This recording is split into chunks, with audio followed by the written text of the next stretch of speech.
So yan, magandang umaga mga ka-update. Ngayon po, patuloy tayo mag-update sa bakbakang General Torre at Acting Mayor Basti Duterte. Welcome to Romis Update Channel. So mamaya nga mga ka-update, panonoorin natin yung desididong pagpapractice ng magkabilang grupo ni General Torre at ni Acting Mayor Duterte ni Basti. Titignan natin yung kanilang ginagawang ensayo kung sino talagang desidido doon sa kanilang pananalita. Sa una nating vlog, pinakita natin doon yung paghamon ni Basti kay General Torre. Siya po yung unang naghamon. Siya yung unang nagbanggit about suntukan.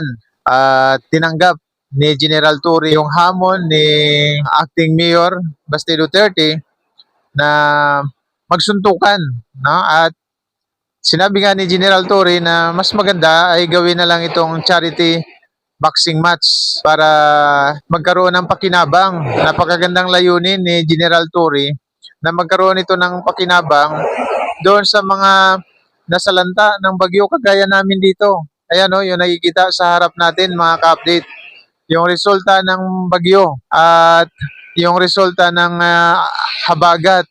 So wala pang nakakalaot dito sa amin. Kaya sana nga matuloy yung charity boxing match na to at makarating dito sa amin yung malilikom na pundo para maitulong sa mga apektado ng pagbaha. Ngayon titignan na natin sa pamagitan ng mga video yung talagang serious sa kanilang sinasabi. So ito si General Torre.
Stop.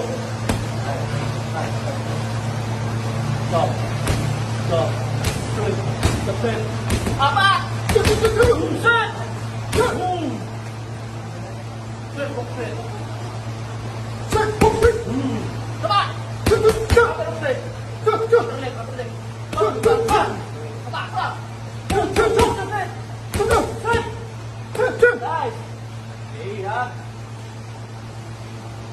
Okay, eto na.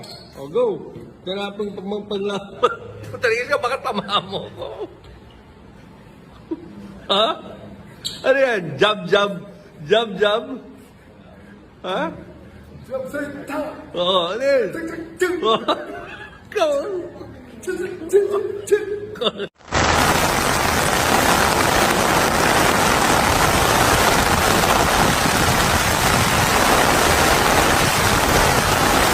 So yan nga po mga ka-update, makita natin dyan kay General Torre, talagang dibdiban yung kanyang ginagawa. Makita natin yung katotohanan sa kanyang pananalita. Hindi lamang salita, parang tamang pabiro lang o tamang papansin lang sa media, kundi talagang totoo sa kanya kung ano yung kanyang sinasabi. Kay Acting Mayor Basti naman, nandyan din na mayroon siyang practice pero parang nasa aircon na. Hindi ko lang alam. Paki-comment nyo lang mga ka-update kung ano sa tingin ninyo, kung nasa aircon ba siya or talagang dibdiban din yung kanyang ginagawa. At diyan nga makita natin kahit na sa ulanan, rinorsiya nitong si General Torre sa kanyang paghahanda para sa nalalapit nilang bakbakan. Sana nga matuloy.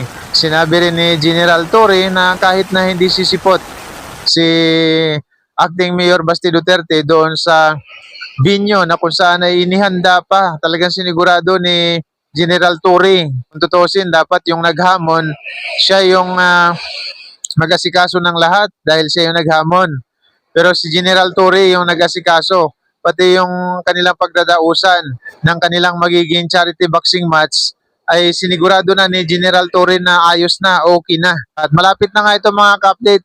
This coming July 27, Sunday, 9 a.m. Sana nga pumunta si Mayor Basti. Sa hindi nakagusto ng ating vlog na to, pasensya lang po, pero tayo po ay nasa katotohanan lamang. At sa mga nakagusto naman ng ating vlog na to, palike na lang po sa mismong video mga ka-update at pa-share na din po. Pa-subscribe na rin po sa aming maliit na channel. Muli po, maraming salamat sa panonood at suporta. Glory to our Lord Jesus Christ and God bless po sa ating lahat.